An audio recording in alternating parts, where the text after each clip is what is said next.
pasien meninggal, Mas. Kami lagi bakti sosial ke Kupang, pasiennya rupanya alergi obat pasca operasi. Jadi pada saat operasinya pasiennya baik-baik aja. Dan kebetulan bukan di meja saya ya, bukan di meja operasi saya. Saya lihat kan, saya sebagai ketua saya ngecekin gitu kan, sambil saya operasi saya ngelihat meja lain, oh lancar nih, aman. Di recovery room diberi obat anti perdarahan, ternyata anaknya alergi, shock. Shock, tim kami berhasil bangunin anaknya, cukup lama masuk ICU. Masuk ICU rupanya dalam perawatan ICU hari ketiga terus meninggal anaknya. Assalamualaikum warahmatullahi wabarakatuh. Selamat pagi, siang, sore, malam, kapanpun lo nyimak obrolan ini. Kembali lagi di Ngobrolan Hidup bareng gue Ali. Dan hari ini kita kedatangan tamu yang selalu spesial tamunya. Dan kali ini juga luar biasa spesial karena kita udah kenal beberapa tahun, walaupun ketemu baru beberapa kali ya. Baru beberapa kali. Ada Dr. Karina Mukni. Apa kabar, Dok? Baik, alhamdulillah, terima kasih. Terima kasih sudah meluangkan waktu datang ke sini. Saya senang banget waktu Mas Ali telepon saya kayak akhirnya Sebenarnya ketemu dari lagi. Waktu itu, Dok. Ini kalau dokter lihat beberapa episode terakhir kan ini ada episode dengan dokter juga, betul, ada dengan Dokter Jimmy, ada dengan Dokter Ardian, dan kita pamungkas lah itu kalau boleh bilang nih. Belum selesai sampai di sini dong, seri dokternya. Seri dokter enggak, insya Allah sambil berjalan kan kita terus, saya selalu sangat tertarik dengan perjalanan para dokter karena journey-nya selalu luar biasa perjalanannya gitu. Orang mungkin lihat dari luar dokter, oke, tapi di balik perjalanannya pasti luar biasa banyak naik turunnya juga. Dan Dokter Karina spesialis bedah plastik, ya. Tapi juga doktor di bidang biomedik. Di bidang biomedik, betul. Juga pendiri Yayasan Hayandra Peduli, klinik Hayandra, dan Hayandra Lab, laboratorium ya. Itu bidangnya bidang stem cell ya? Iya, jadi Hayandra Lab itu nggak seperti lab yang lain, Mas. Jadi ini kami itu lab stem cell, CGMP stem cell kalau dibilangnya di Indonesia, dan di bawah Permenkes langsung izinnya. Jadi bukan kayak lab cek darah, kalau Mas pergi cek darah kan ke laboratorium juga kan. Nah ini beda gitu.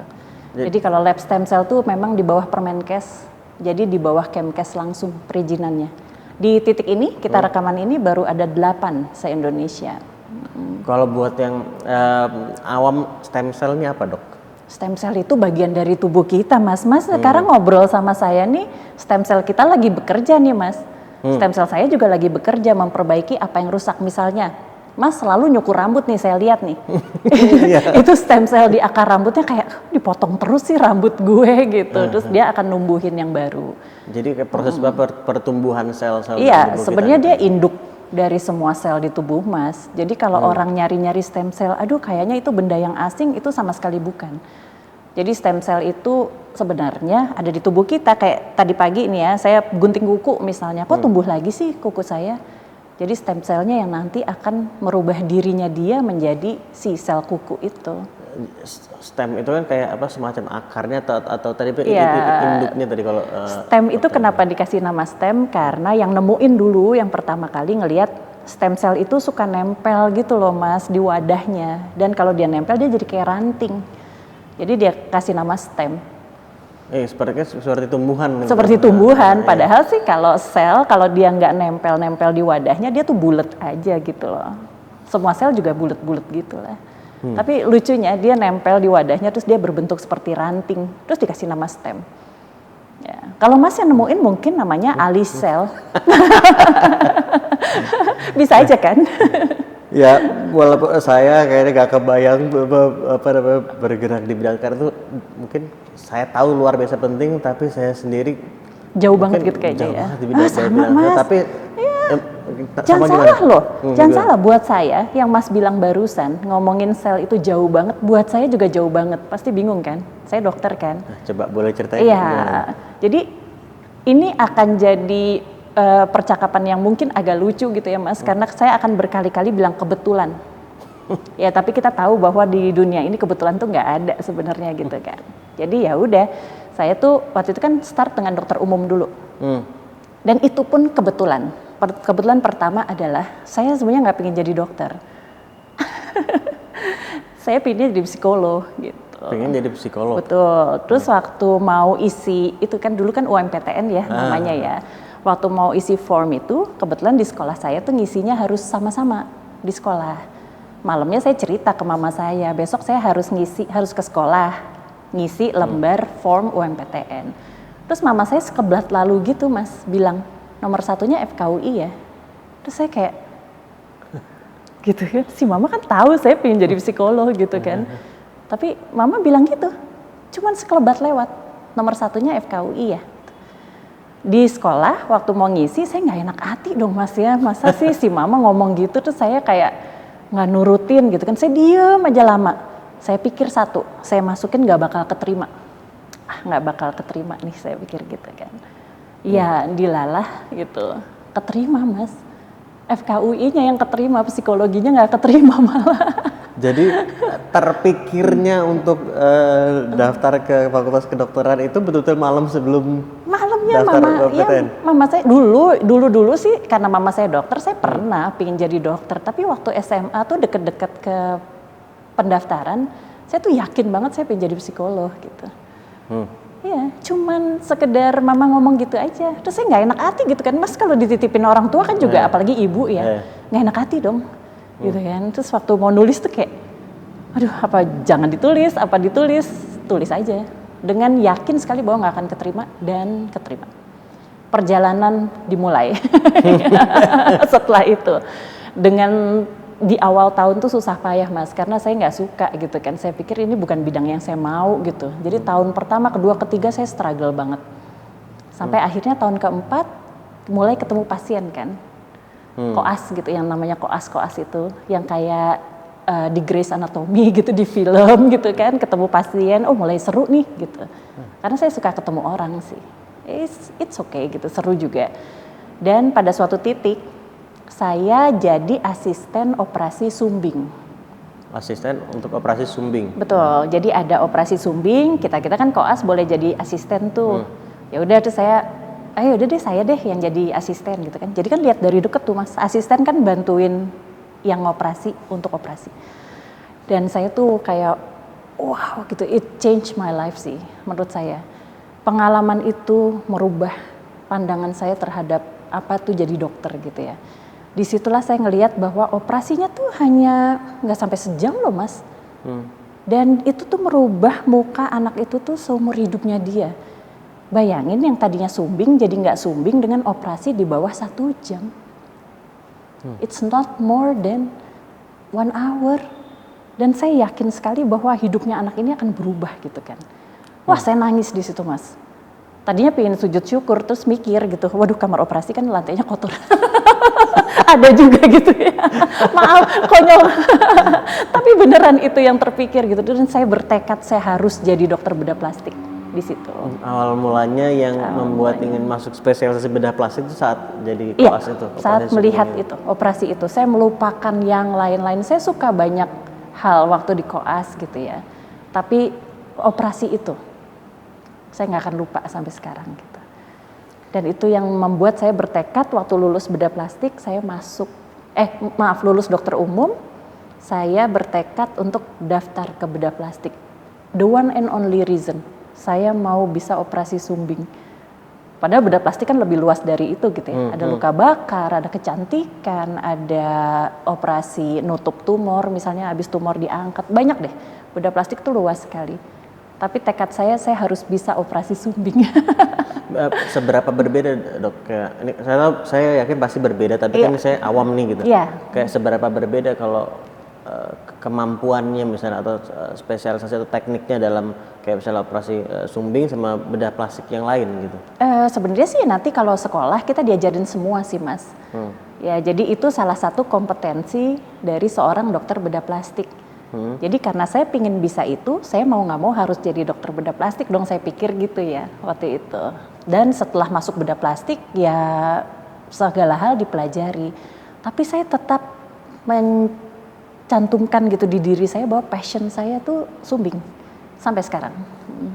Dan dari Yayasan Hayanrep dulu juga sudah sangat banyak yang saya tahu juga melakukan operasi sumbing gratis. Operasi sumbing gratis, betul. Nah itu ada ceritanya lagi tuh Mas. Saya kan sekolah bayar sendiri ya.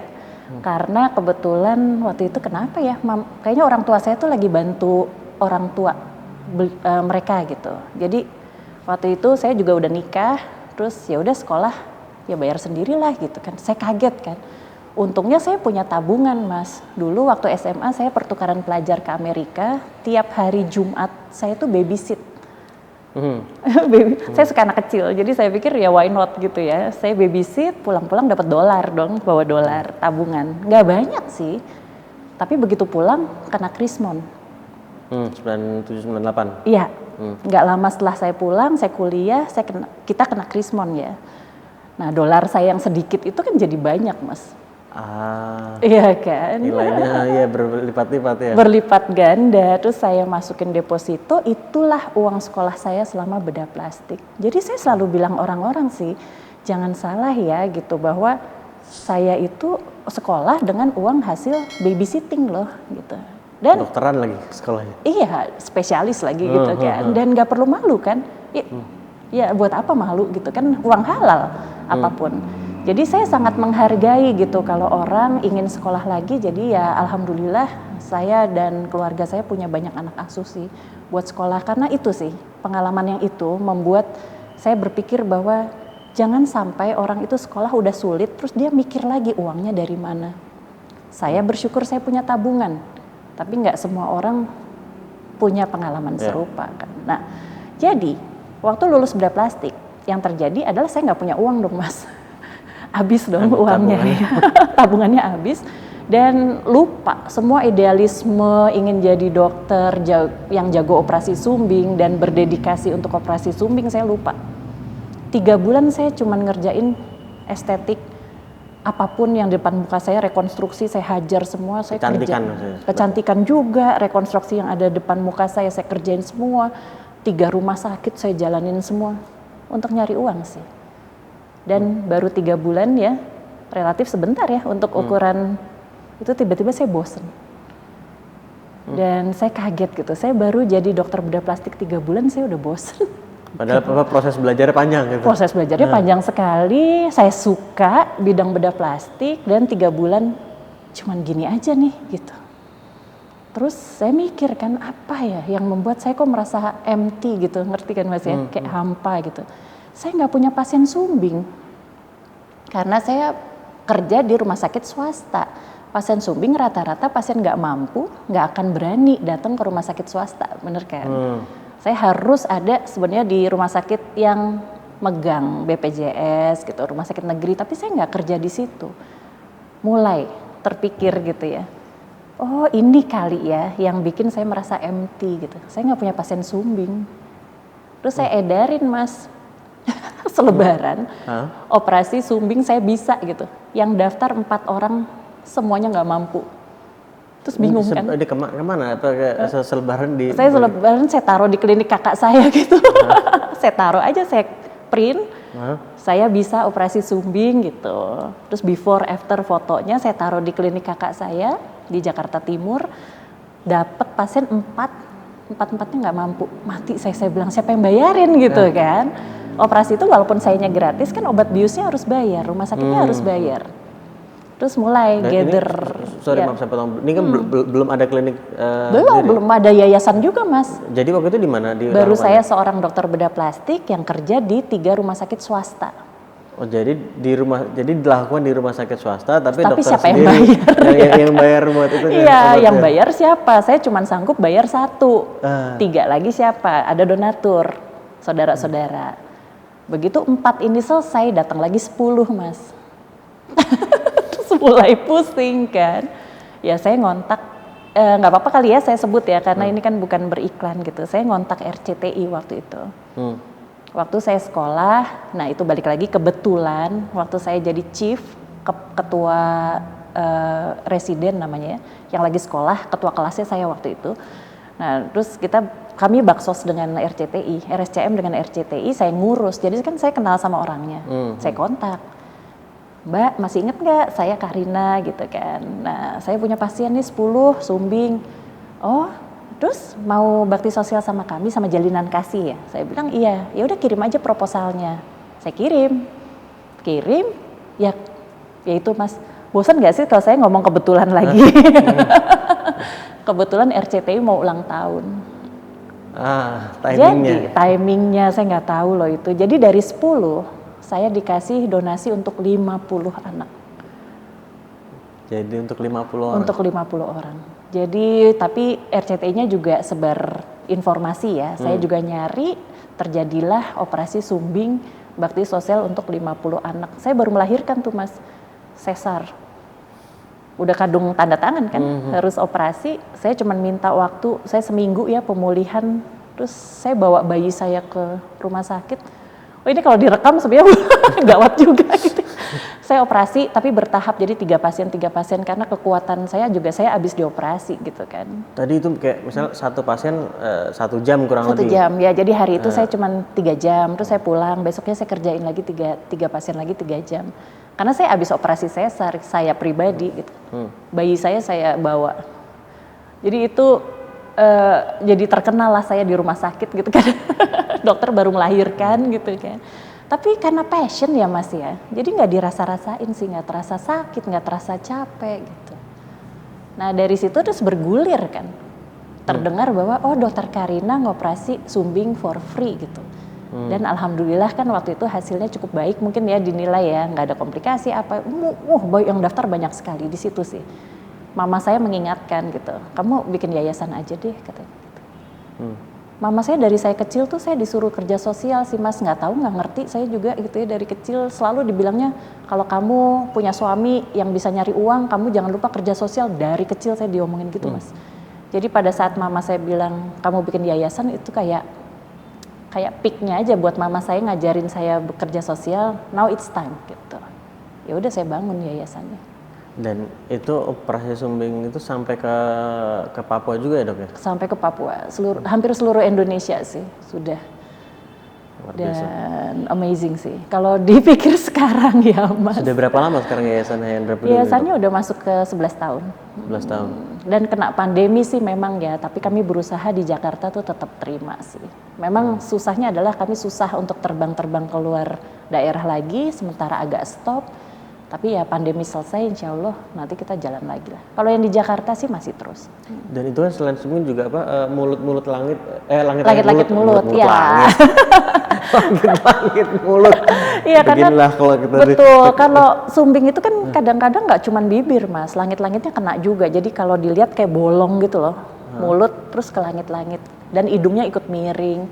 Itu alhamdulillah akhirnya next projectnya kan bangun klinik ya.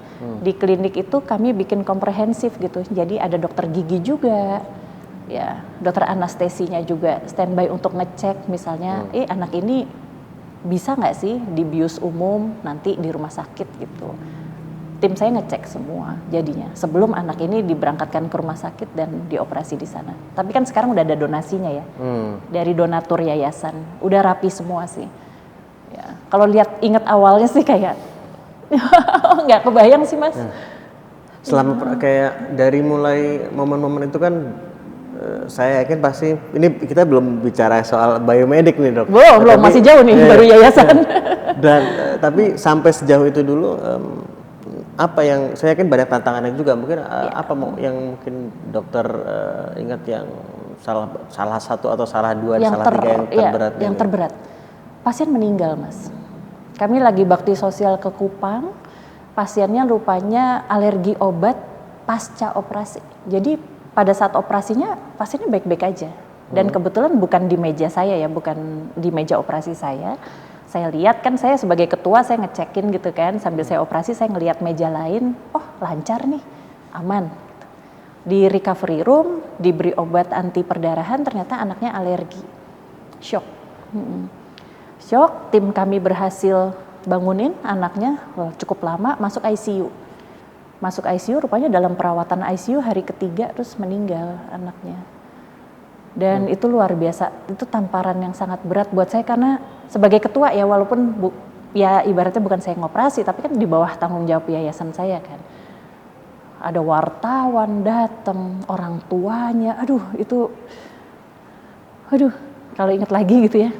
Di titik itu saya pikir saya tutup aja deh ini yayasan gitu.